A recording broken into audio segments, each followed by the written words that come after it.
فاتح بنية الفتوح والمنو والرسوخ وصلاح الجسد والروح وتبذل النسوح الأرواح والدينا وليكم وأمواتنا وأمواتكم وأموات المسلمين خصوصا الحبيب أحمد بن زين الحبشي ثم إلى أرواح كافة الأولياء والصالحين إنما كان حلوة الروح وسلم الحبيب الإمام النووي أن الله تغشاهم برحمة مغفرة وبركاتهم وأسرارهم وأنوارهم وعلومهم ونفحاتهم وارزقنا وإياكم كمال المحبة والمتابعة على سيدنا محمد صلى الله عليه وسلم ظاهرا وباطنا وإلى حضرة النبي محمد صلى الله عليه وسلم. الفاتحة. بسم الله الرحمن الرحيم. الحمد لله رب العالمين الرحمن الرحيم مالك يوم الدين إياك نعبد وإياك نستعين اهدنا الصراط المستقيم صراط الذين أنعمت عليهم غير المغضوب عليهم ولا الضالين آمين. بسم الله الرحمن الرحيم. الحمد لله رب العالمين وبه نستعين على أمور الدنيا والدين والصلاة والسلام على أشرف الأنبياء والمرسلين سيدنا مولانا محمد وعلى آله وصحبه أجمعين. قال المصنف رحمه الله ونفعنا به وبعلومه في الدارين آمين. الحديث التاسع. Hadis yang ke-9. An Abi Hurairah, dari sahabat Abu Hurairah. Nama Abu Hurairah adalah Abdurrahman bin Sakhar. Abdurrahman putra daripada Sakhar radhiyallahu anhu, semoga Allah meridai dari Abu Hurairah. Qala, berkata, sami'tu, aku mendengarkan Rasulullah sallallahu alaihi wasallam yaqulu, bersabda, ma nahaitukum anhu, ma nahaitukum, apa yang aku melarang kamu sekalian, anhu, dari ma, fajtanibuhu, maka hindarilah atau tinggalkanlah hu, itu ma. Apa yang aku larang untuk kamu kerjakan, tinggalkan. Wa ma amartukum, dan apa aku perintahkan kalau kamu sekalian, bihi, dengan ma, fa'tu, maka laksanakan, minhu, dari ma, mastata'tum, apa yang kamu dapat, apa yang kamu bisa. Apa yang aku perintahkan kamu semuanya, laksanakan yang kamu mampu, yang kamu bisa. Fa innama, maka hanya saja, ahlaka, menghancurkan, alladzina min qablikum, alladzina, orang-orang yang min qablikum, dari sebelum kamu sekalian, yaitu umat sebelum kamu, umat-umat Nabi yang dahulu. Yang menghancurkan mereka, diadab oleh Allah, kathratu, banyaknya, masailihim, pertanyaan-pertanyaan mereka, alladzina, wa ikhtilafuhum, dan ikhtilaf, penentangan mereka, alladzina, ala anbiyaihim, atas para nabi mereka, alladzina, yang membuat umat-umat para nabi dulu diadab oleh Allah dengan bermacam-macam, itu karena banyak pertanyaan yang enggak manfaat dan banyak mereka tidak nurut para nabi mereka. Rawahu, meriwayatkan ini hadis Al-Bukhari, Imam Bukhari, wa Muslim, dan Imam Muslim. Hadis diriwayatkan oleh Abi Hurairah. Abu Hurairah, Hurairah itu tasghir daripada hirrah. Hirrah itu kucing perempuan, Hurairah kucing kecil perempuan. Abu Hurairah bapak kucing cilik wedok. Namanya sendiri Abdurrahman bin Sakhar. Ada khilaf banyak sebenarnya namanya Abu Hurairah, cuma yang paling sahih Abdurrahman bin Sakhar.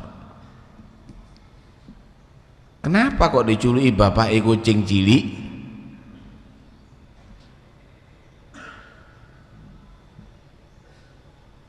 Abu Hurairah ini pernah satu hari bawa kucing kecil, dimasukkan ada di apa itu? Lengan tangan. Apa lengan tangan bahasa Jawa ini? Hah? Jadi lengan tangan itu orang Arab itu memang lengannya panjang-panjang, tidak seperti di Indonesia begini. Jadi dawa-dawa gitu, dimasukkan di situ. Kemudian ketemu sama Rasulullah, lihat ada keruket-keruket gitu, gerak-gerak di lengannya Abu Hurairah. Tanya Nabi, mahadhihi, apa ini? Maka dikatakan hirratun, kucing betina ya Rasul. Oh, kucing betina, kok dibawa digendong terus? Faqala li ya Abu Hurairah, bapak kucing, kok gendong anak terus gitu, kamu bawa kemana-mana. Wah, kok ini bapak dah.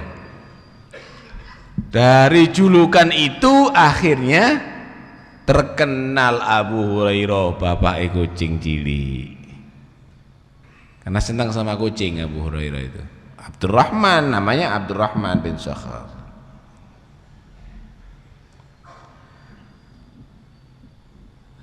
Beliau pada tahun ke-7 setelah hijrah datang ke kota Madinah, tapi nggak ketemu sama Rasulullah. Rasulullah waktu itu ada di Khaybar, lagi mimpin perang. Rasulullah ada di Khaybar. Akhirnya dia berangkat menemui Rasulullah ada di Khaybar dan masuk Islam. Abu Hurairah ini selalu dekat sama Rasulullah. Kenapa? Dia itu ingin menggali ilmu dari Nabi. Karena itu Abu Hurairah ini dikatakan sahabat yang paling banyak meriwayatkan hadis. Memang waktunya singkat dengan Rasulullah, nggak lama, karena masuk Islamnya tahun ke-7 bulan Hijriah, sedangkan Rasulullah meninggal tahun ke-10 bulan Hijriah, cuma 3 tahunan.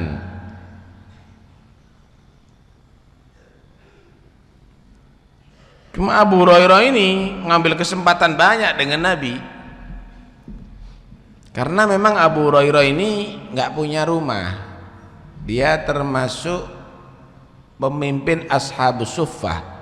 Ashabus Suffah itu tunawisma, nggak punya rumah, nggak punya pekerjaan, tidurnya ada di masjid terus sama orang-orang miskin yang ada di situ.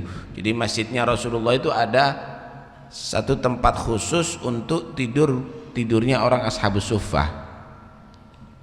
Pakaian nggak punya, cukup nutup aurat mereka itu.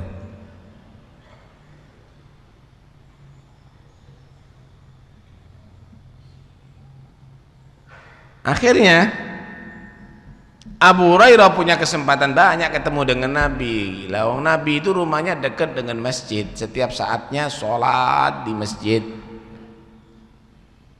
5 waktu di masjid.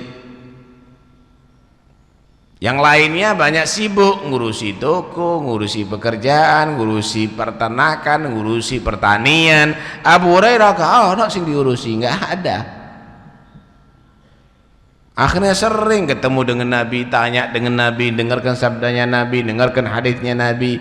Waktu yang singkat tapi towo gitu loh, itu Abu Hurairah. Apalagi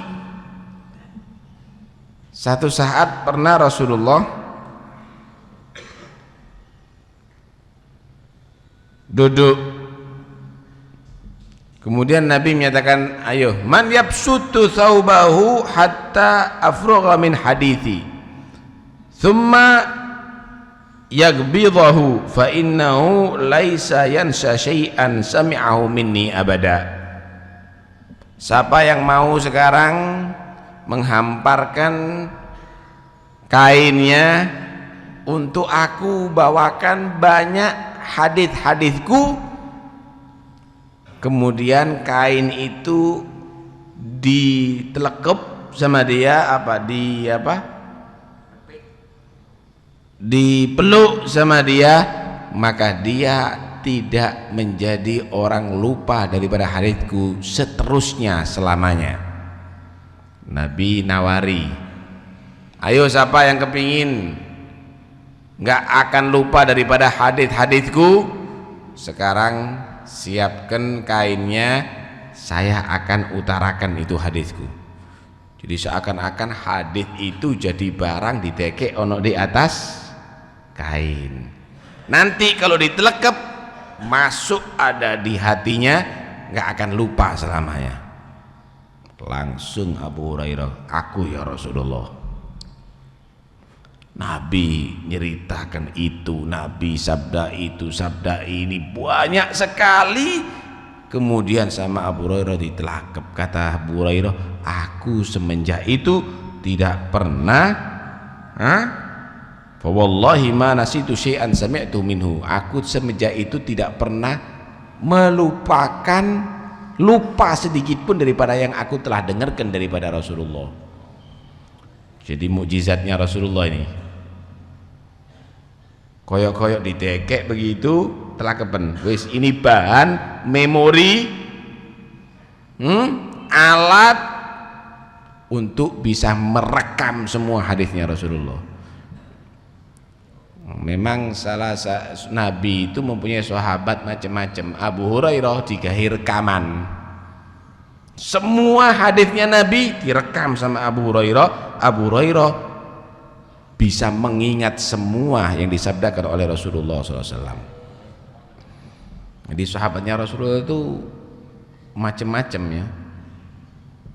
Ada yang bagian ngurusi ekonomi dok, ada yang bagian mimpin umat saja, ono sing bagian sabar, ada yang bagian macam-macam. Abu Hurairah dikasih bagian untuk ngerekam hadis-hadisnya Rasulullah Sallallahu Alaihi Wasallam.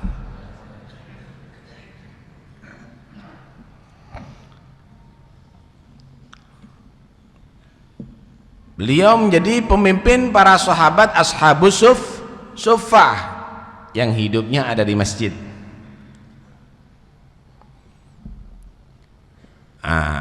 Untuk makannya mereka gimana? Nabi itu bagi, kau beberapa orang datang ke rumahnya sahabat fulan, kamu datang ke rumahnya sahabat fulan, nanti beberapa di antara mereka yang sama Rasulullah. Lah Nabi begitu, kalau ada misalnya sedekah datang kepada Nabi, nggak dimakan karena Rasulullah nggak mau makan sedekah,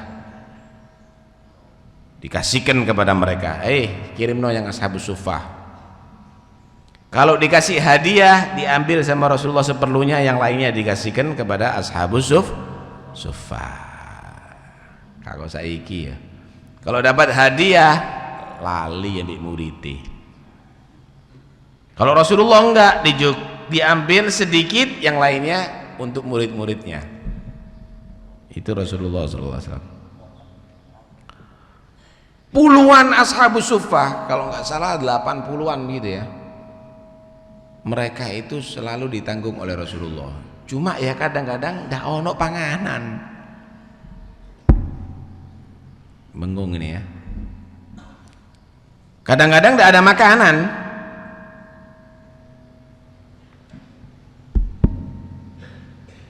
Kasih tahu.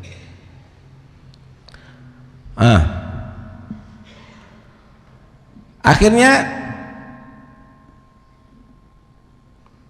diceritakan di sini, satu saat kata Abu Hurairah, aku sudah nggak tahan dengan rasa lapar, wis nemen lu ini wis, sampai aku tempelkan perutku ada di bumi.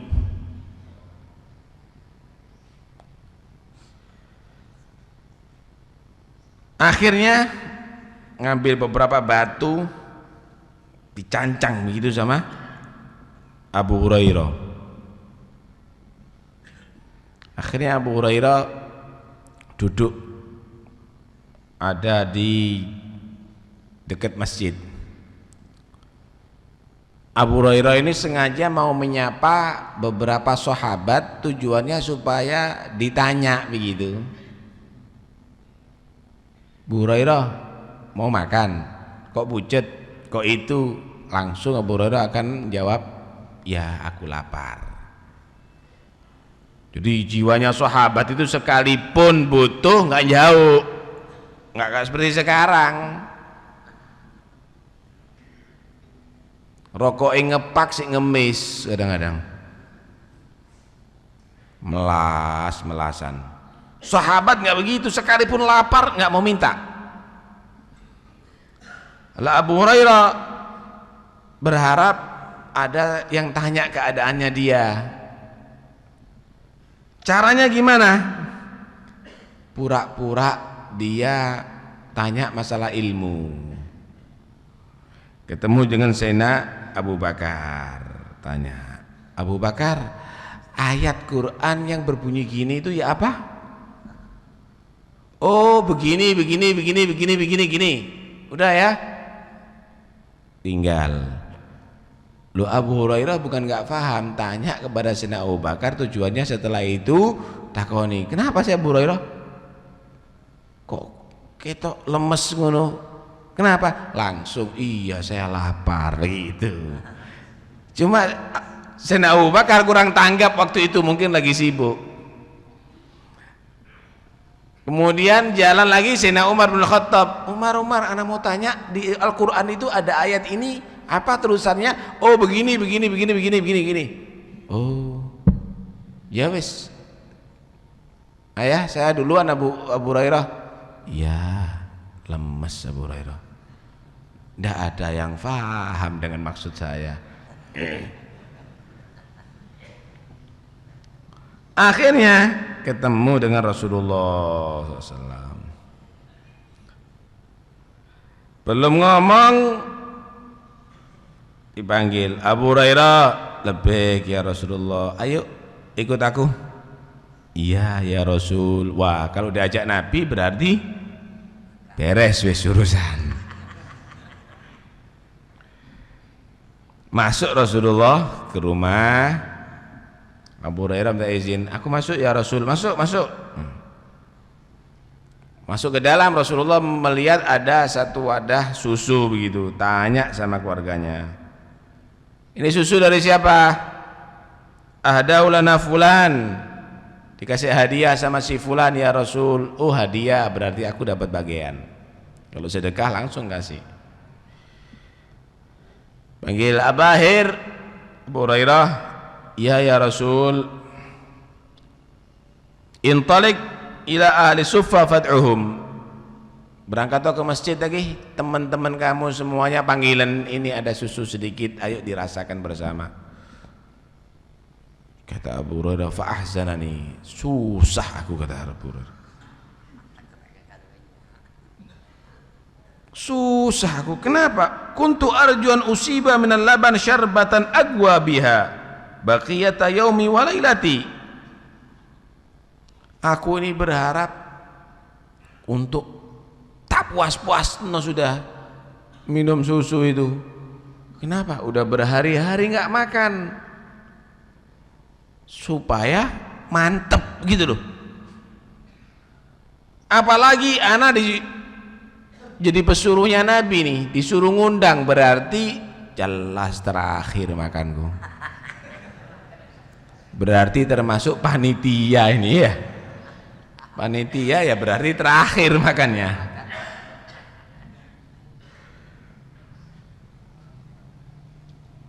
Nggak ada jalan lain kecuali taat kepada Rasulullah. Ya datang, sahabat semuanya diundang sama Nabi, ayo berangkat, masuk. Pol rumahnya Rasulullah. Rumahnya kecil, Rasulullah nggak seberapa besar, penuh. Panggil, ya Bahir, khudh fa'atihim. Abu Hurairah, ini ambil, kasihkan mereka supaya minum. Waduh, orangnya begitu banyak, susunya nggak seberapa banyak, apes. Udah perintah Nabi, kasihkan satu, monggo diombe. Memang lapar semuanya. Hebat yang minum. Abu Hurairah sudah kecil hati, ente habis dah ini. Oh masih ada sisa, kasih yang kedua. Abu Hurairah, iya ya Rasul, kasih. Gelak ini, habis ini. Masih ada, kasih yang ketiga. Iya kasih, sampai komplit semuanya. Ada sisanya. Ya Rasul, ini ada sisa ya Rasul. Kasihkan sama Rasulullah, diterima sama Rasulullah. Dilihat Abu Hurairah sama Nabi, senyum Rasulullah sallallahu alaihi wasallam. Nah, sekarang Abu Hurairah tinggal aku sama kamu. Minum. Aku dulu ya, duduk minum. Diminum sama Abu Hurairah.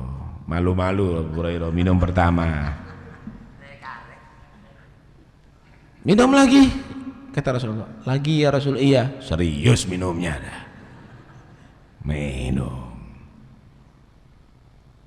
Minum lagi, kata Rasulullah. Dilihat, oh masih ada longgar nih, kasih lagi sama Abu Hurairah. Habis ketiga, minum lagi.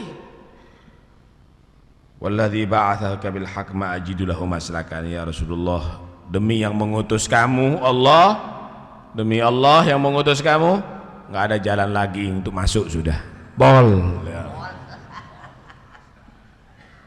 Udah, sini. Sekarang bagianku, kata Rasulullah. Diminum sama Rasulullah sallallahu alaihi wasallam sisanya. Allahumma shalli alaihi. Tuh lihat gimana itu pemimpin. Pemimpin bukan hanya menikmati untuk dirinya sendiri, eling sama rakyatnya, ingat sama rakyatnya, sama muridnya, panggil semuanya. Kalau sudah muridnya kenyang, baru terakhir dia merasakan nikmat. Itu pemimpin. Pemimpinmu kayak dadi korupsi, baru jadi habis kas negara, entek kabeh semuanya. Belum nginjak kantor udah persiapan mobil dinas,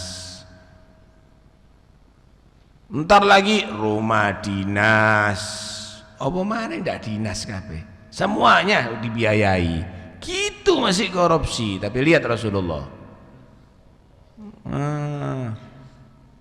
udah makanan jahatannya enggak banyak, panggil semuanya, makan semuanya, kenyang semuanya, baru beliau terakhir.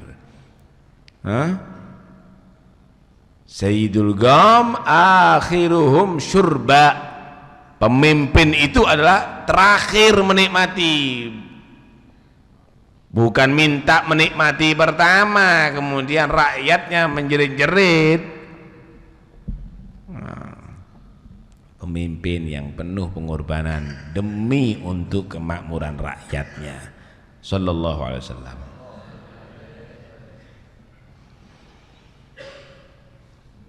Abu Hurairah pernah beliau berkata begini,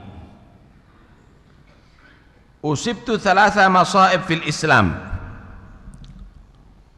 aku ini mendapatkan 3 musibah setelah masuk Islam. Pertama, mautun Nabi sallallahu alaihi wasallam, meninggalnya Rasulullah. Kedua, wa qatlu Utsman, dan terbunuhnya Sayyidina Utsman bin Affan. Ketiga, wal mizwad, kalau bahasa sekarang mungkin karung ya, kehilangan karung atau kehilangan keranjang, tempat untuk membawa bekal gitu. Loh, kok model, kenapa? Iya, satu saat aku pernah musafir bersama Nabi, kemudian Nabi bertanya, hal ma'aka syai'? Abu Hurairah punya sesuatu? Oh iya ya Rasul, ada sedikit kurma, ada di karung kecil gitu, apa wadah-wadah tempat untuk makanan gitu loh, keranjang kecil gitu mungkin ya. Jibihi, mana, bawaan sini. Dibawa, ternyata ada kurma 20 biji dok. Ini dok Abu Hurairah. Iya ya Rasul. Dibacai sama Rasulullah, didoai.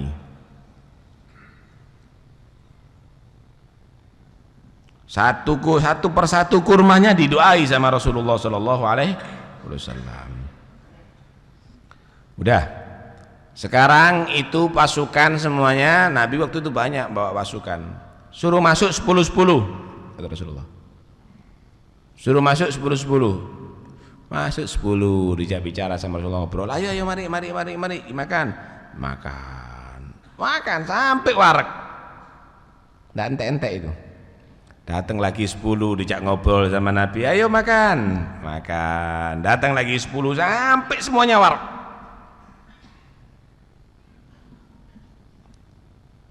Kemudian diserahkan itu kepada Abu Hurairah. Abu Hurairah, kata Nabi, idza aradta an ta'khudh minhu syai'an fakhudh wa la takubbah. Abu Hurairah, kalau mau ngambil, tapi jangan dibuka loh ya, cukupun, tak apa-apa, kan ente itu kata Rasulullah. Tahu Anda, itu Abu Hurairah makan dari situ di zaman hidupnya Rasulullah, zamannya Sayyidina Abu Bakar, zamannya Sayyidina Umar, dan ente sih kan, nyumber terus itu sampai zamannya Sayyidina Utsman bin Affan. Waktu Sayyidina Utsman bin Affan dibunuh, maka banyak terjadi di situ kriminal, sampai akhirnya rumahnya Abu Hurairah dibongkar, dirampasi semuanya, dicolong itu diantaranya. Kata Abu Hurairah, itu musibah bagi aku, eman itu, kok ada sampai sekarang, ndak ente-ente itu kata. Mukjizatnya Rasulullah sallallahu alaihi wasallam. Alhasil Abu Hurairah ini adalah sahabat yang besar. Selain beliau orang yang banyak merekam hadisnya Rasulullah, beliau orang yang ahli dzikir. Wiritannya setiap hari beristighfar, bertobat kepada Allah 12.000 kali. Astagfirullahaladzim wa atubu ilaih, rola sewu. Abu Hurairah itu punya tasbih, cuma tasbihnya nggak seperti gini, itu tampar begitu, dicancang, terus dicancang, jadi dibuat seperti pentolan-pentolan itu, seperti tasbih. Itu sampai 1000. Nah, itu sampai 1000. Jadi wiritane paling didik 1000. Ada rola 1000 itu 2 kali, 12 kali, didik 12 kali, cuma 1000-an. Kita ini lo muter tasbih sing 100, baru muter sepisan ngaku nih wali.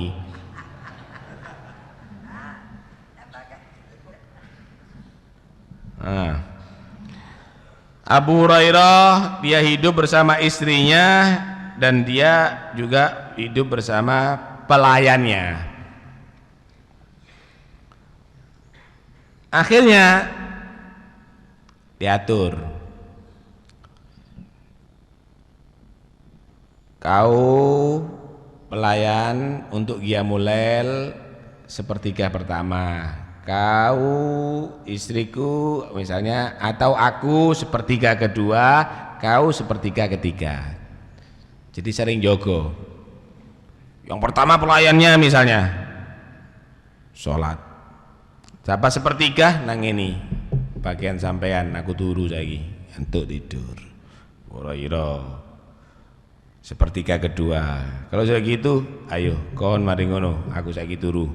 Istrinya kompak. Kalau sekarang kompak turu kabeh. Kalau dulu enggak kompak, kau ya qiyamul lail dulu, nanti setelah sekian rakaat sekian jam baru banguni saya gantian. Begitu para sahabat itu. Di zamannya Sayyidina Umar bin Khattab pernah beliau dijadikan amir, ada di Bahrain, gubernur. Tapi nggak lama dicopot sama Sayyidina Umar bin Khattab. Akhirnya dia tobat, wis kapok ndak dadi pejabat, ruwet kata dia. Tinggal di kota Madinah. Dia diminta untuk jadi lagi, mau diangkat lagi, nolak, ndak, kapok, tobat, gak enak jadi pejabat kata dia. Nggak mau, sampai akhirnya beliau meninggal. Ada di tahun 59, ada menyatakan 58, ada menyatakan 57 Hijriah. Kapok jadi pejabat. Saiki rebutan dadi pejabat. Itulah sahabat Abu Hurairah radhiyallahu anhu. Hadirin sekalian dirahmati Allah, dari kisah ini bisa kita ambil para sahabat itu memang paling berjasa ya. Bagi umat manusia ini, bagi umat Islam ini paling berjasa. Kalau bukan karena sahabat Nabi, eru Kanjeng Nabi itu kondi sampean. Allah milikin sahabatnya Nabi itu memang istimewa. Di antara sahabat itu sampai membuat perjanjian gitu loh. Saking tidak kepinginnya mereka tadi itu ketinggalan dari satu kejadian yang ada pada Rasul. Ojo sampai sabdanya Nabi, haditsnya Nabi itu mereka nggak dengar. Jangan sampai ada kejadian yang mereka tidak menyaksikan. Cuma kan ada kebutuhan, ada yang mereka itu harus bekerja untuk nafkah keluarga. Lah kalau dia bekerja kan berarti kehilangan kesempatan untuk duduk bersama Rasulullah. Akhirnya mereka ngadakan perjanjian sendiri sama temennya satu itu. Gini wis, hari ini kau jangan kerja, aku yang kerja. Tugasnya kau nunggoi Rasulullah terus. Nanti malam jam sekian kita akan bertemu, kabarono aku apa yang terjadi dengan Nabi, yang kamu dengarkan dari Nabi itu apa, yang kamu saksikan dari Nabi itu apa. Tak bayar sak mini, kebutuhan kamu tak kei dari hasil kerja saya. Parwedang besok kamu yang kerja, saya yang nunggoi Rasulullah. Saya yang nunggoi Rasulullah. Kebutuhanku penuhi, cukup penuh. Nanti ketemu tak kasih tahu kamu apa yang terjadi pada Rasulullah. Terus ngono. Jadi buat perjanjian sendiri. Sahabat yang kecil, yang masih kecil-kecil, yang masih belum besar-besar itu kalau berkerumun orang gitu, kalau mereka itu ngerubung Rasulullah, otomatis yang di belakang tidak tahu kan apa yang dilakukan oleh Nabi. Itu sama temennya begitu, wes ini kau lebih kurus daripada aku, kau tak pikul. Lihatan Rasulullah kan danono aku ya, dipikul dulu. Oh Nabi noleh, oh Nabi berbuat itu, oh Nabi itu. Kenapa? Dia nggak bisa ngelihat, tapi dia nyuruh temennya tadi itu ngelihat. Kenapa? Eman. Karena yang terjadi pada Nabi itu adalah satu hukum akan melahirkan satu ilmu. Ngono sahabat. Coba kalau kita semuanya, kalau sudah majelis taklim, dolek di pojok di sing ado. Kenapa? Lek turu dak ketara.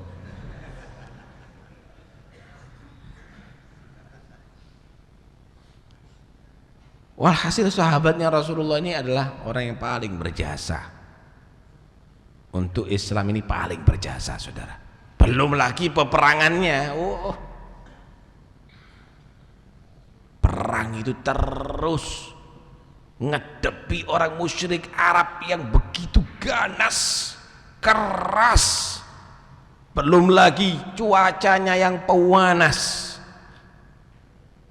Tapi itu semuanya dilakukan demi untuk agama Allah. Setelah Rasulullah meninggal, cobaan macam-macam, tapi sahabat menangani semuanya. Sayyidina Abu Bakar, intern umat Islam waktu itu kacau, diatasi oleh Sayyidina Abu Bakar. Sayyidina Umar memperluas daerah Islam luar biasa sampai ke negeri Cina, ke Mongol, merantak itu Islam sampai ke Asia Timur, sampai ke Eropa sama Sayyidina Umar. Negeri Persia yang mereka penyembah api, yang sekarang Iran, padahal itu adikuasa, itu superpower Amerika, pasukannya terlatih semuanya, kekuatan senjatanya dilempit sama sahabat sampai jadi negara yang dikuasai oleh pemerintahan Islam saat itu. Sampai akhirnya yang memimpin perang waktu Sa'ad bin Abi Waqqas masuk ke negeri Cina, sampai sekarang kuburannya sahabat Sa'ad bin Abi Waqqas itu di negeri Cina. Terus luas. Zamannya Sayyidina Utsman bin Affan, perekonomian begitu hebat. Zamannya Sayyidina Ali terjadi goncangan fitnah, bisa diatasi semuanya. Diteruskan zaman setelahnya itu luar biasa. Alhasil apapun yang dilakukan oleh sahabat, ternyata mereka adalah menanamkan banyak jasa Islam waktu itu. Ya ada kesalahan-kesalahan mungkin, tapi kesalahan itu adalah manusia. Saya mau tanya, ada dokter nyembuhkan pasien 1000, ono satu pasien nggak ketulung, satu keliru obat mati misalnya, masuk salah kabeh. Lah sing 1000 sing sehat ini ndak kamu nilai. Karena itu kita dilarang untuk ngurusi kesalahan sahabat. Dudu urusanmu, kesalahanmu itu lebih banyak. Jangan merasa kalau kamu itu berbuat baik bisa mengungguli para sahabat, gak iso.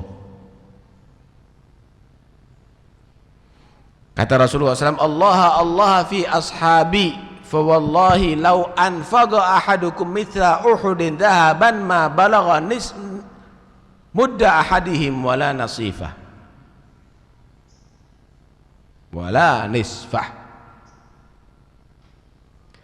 Hati-hati loh kamu, jangan kamu membenci sahabatku, mencaci sahabatku demi Allah. Kalau seandainya kamu mau bersedekah seperti gunung Uhud emas,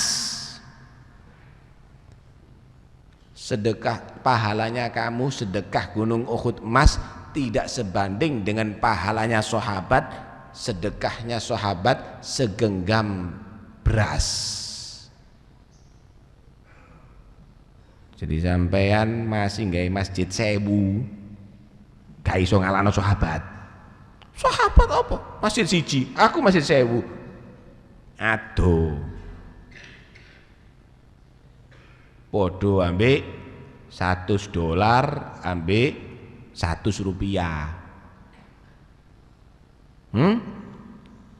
Dolar iku sahabat, rupiahe kita, gitu loh. Ojo ngaku luwe unggul karena banyak amal, belum tentu nilai orangnya. Direktur tanda tangan, larang. Presiden tanda tangan, larang. Sampean tanda tangan sak pirang-pirang dan regane. Sahabat kalau beramal jangan dianggap sedikit, larang. Kenapa? Kelasnya kelas tinggi. Amalnya kita itu banyak, kelasnya itu kelas biasa, kelas rendah.